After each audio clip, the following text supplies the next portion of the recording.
208 days counting, straight days at sea, no port call. I believe that's a record for this modern Navy. Sailors, Marines, 5,500 of them out at sea. Why? Why haven't they port yet? USS Abraham Lincoln right now is still at sea supporting this bogus war. They left San Diego November 21st last year. Roughly 5,000 sailors and Marines. They were redirected to the Middle East. The deployment was supposed to only last till May of this year. It is now August. As of today, there's still no return date for that same carrier to be headed back to port. 40 days of continuous combat operations. They made a stop in Guam in December last year. A lot of the crew never got off the ship. One stop in Oman, July 7th, where the ones who did get off the ship, they were confined to a compound inside that port. Carriers normally pull in every 30 to 45 days. Why can't this carrier get back to port? Why? You have several people trying to throw themselves overboard. Now they're on medical hold because they're afraid of their careers finished. You have countless stories after story after story that are reaching back home to their loved ones. The loved ones are the ones that have to report this information and news to us. We wouldn't know. Pentagon is not telling us shit. You got another one, then another one, then another one that's trying to throw themselves overboard. What the fuck is going on, Peak Hexeth? Hey, Pentagon, why are you so quiet? Ask the Navy how many sailors have tried to go overboard. We need to know. Go back to April when the families put out photos of the food conditions. And then Pete Hexeth says it was fake news. Are you fucking kidding me? Is this how we treat our bravest men and women serving our country? And then just in San Diego, you hear about the 200 family members got so pissed off, they wanted to talk to the Navy leadership and told them up front. No, it wasn't fake news. The family members, 200 of them in San Diego, said that in one room. One spouse said her husband messaged her one morning and told her he hopes he doesn't wake up tomorrow. Vice Admiral Joseph Calheo told those families, quote, "We hear you loud and clear. I sure hope you do. Get their asses back. Get a date, Admiral. Find a date. Get a date. Bring home the Lincoln. Bring the Lincoln home. Truth has no party. Y'all be well." 200 and... All right, all praises to Yahweh, Bahashim, Yahweh Shai, Bahashim, Rikaha, Kwadash, double honors to the apostles and elder bishops of the great millstone who taught us his truth. My name is Milchamah-ba, coming back at you with another video. And this video here you see is the current state, okay, of Americans, all right, that's been shipped off on this USS Abraham Lincoln. Okay, so you heard all the information that he gave us, and I've been hearing a little bit about this as far as the food and these different conditions that the service men and women are under, okay, experiencing. Okay, so it's crazy, but you know, this is what people signed up for. A lot of them didn't realize what they were signing up for, but you know, hey, the prophet's been out on the street corner telling you this is what's going to happen, and no one listened. No one listened at all, man. You know, so this is what you have to go through. Okay, so let's get a precept. I think I had one available. All right. So you got a lot of them that's afraid now, and you know they're trying to throw themselves off of the ship. So this is the book of Deuteronomy, chapter 20. You see in the heading it says laws and warfare. Okay. Verse 1 it says, when thou goest out to battle against thy enemies, and seest horses and chariots and a people more than thou, be not afraid of them. For the Lord Yahweh thy power is with thee, when thou broughtest thee up out of the land of Egypt. Okay. And I believe it's 6 is what I'm looking for. Okay. This is the point.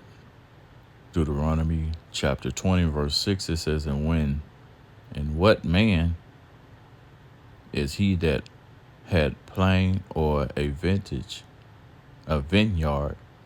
and had not yet eaten of it, let him also return unto his house, lest he die in battle, and another man eat of it. So this is going into, a man that's being afraid of, going to war.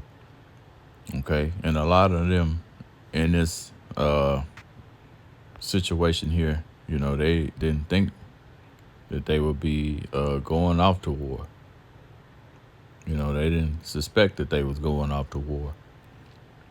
Okay, a lot of them just wanted to get the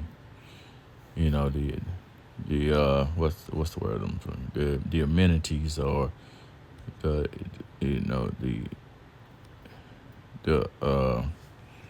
what's the word I'm looking for? It's right at the tip of my tongue, but they wanted what the military had to offer. All the good things, all the benefits is basically what I mean. They want all these governmental benefits, but it came to this here. Okay, verse 7, it says, and what man is there that had betrothed a wife and had not taken her? Let him go and return unto his house, lest he die in battle, and another man taketh her. Okay, so, and I'm pretty sure a lot of men, okay, had women that, they could possibly got pregnant. And, they not hearing none of that, And, you ain't supposed to leave your old lady no way, especially in this time, for a certain amount of time. So, these women, they probably out there that's got husbands that's out on this ship, man. They just doing whatever they want, they just out there. I'm pretty sure they got kids, some of them, that's missing them, and so on and so forth. But this is the decision that they made.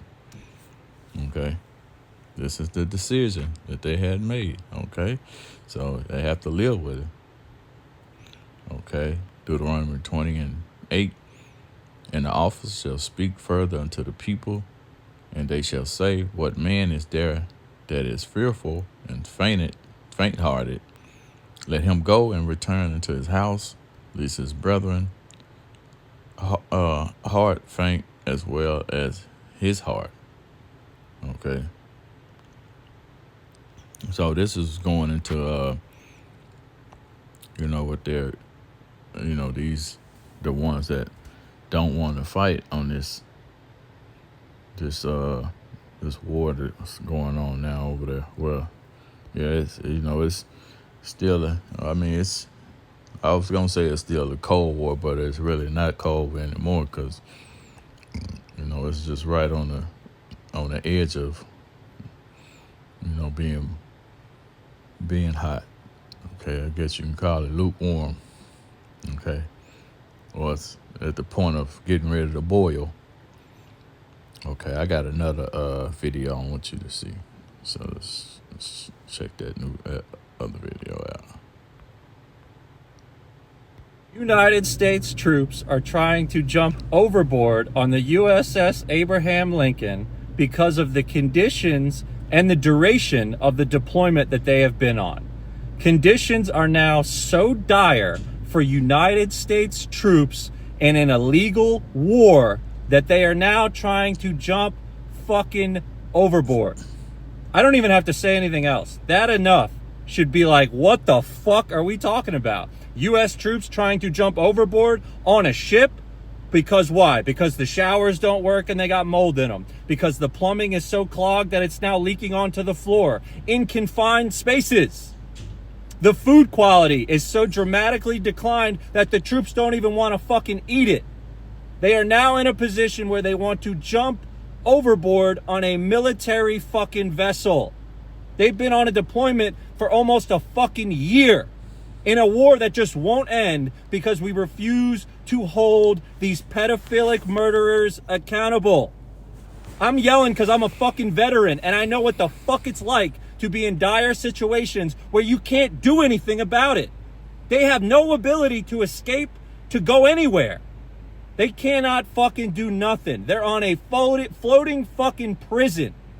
United States troops are now jumping overboard on ships they're on a deployment on for way too fucking long.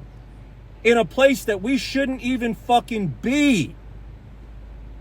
Stop talking about fucking celebrities and all this other fucking bullshit and wake the fuck up. God fucking damn. We're back. United States troops. Yeah, so 200 and yeah, so imagine being on that. It's like being a lot of them, I'm pretty sure, that probably want to jump overboard. They what's the word, claustrophobic, when you like in a confined space, and hey man, shit.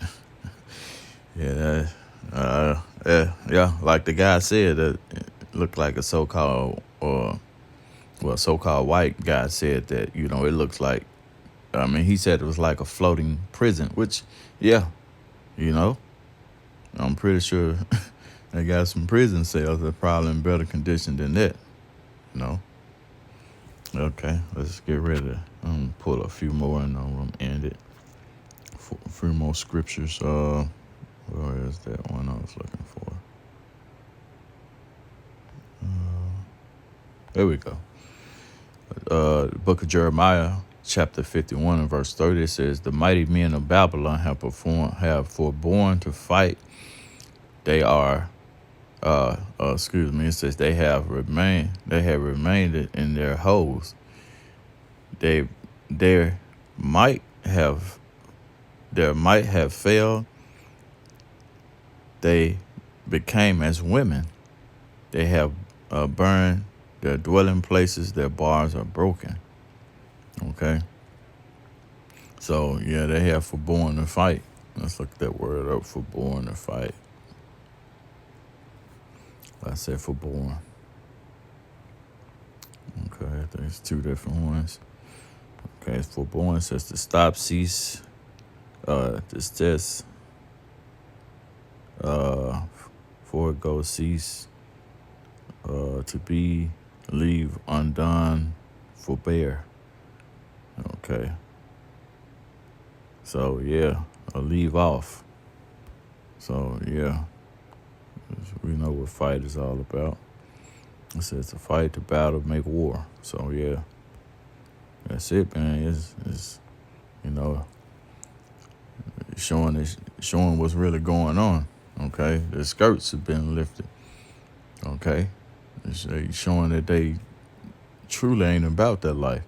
This the book of Isaiah, chapter 10 and verse 1. It says, "Woe unto them that decree unrighteous decrees, and that right grievousness which they have prescribed." Okay, to turn aside the needy from judgment, and to take away the right from the poor of my people. And this is talked about the Israelites. Okay, it says that widows that may be prey, that may be their prey, and they that may rob the fatherless, and what will ye do in the day of visitation, and in desolation, in the desolation which shall come from far, to whom ye flee for help, and where will ye leave your glory? Okay, so that's pretty much it. I ain't gonna go too far in it and get too deep into it, but yeah, this is the situation that America's in. So they pretty much holding the people that signed up for this military sign up to go into the military hostage, or having them as prisoners, So you're going to have a lot of them, they just like, fuck it. I'm going to go. to glory, or give up the ghost, So I'm going to end it there and give all praises and honors to Yahweh, Ba'ashim Yahushua. Till the next time, Shalom.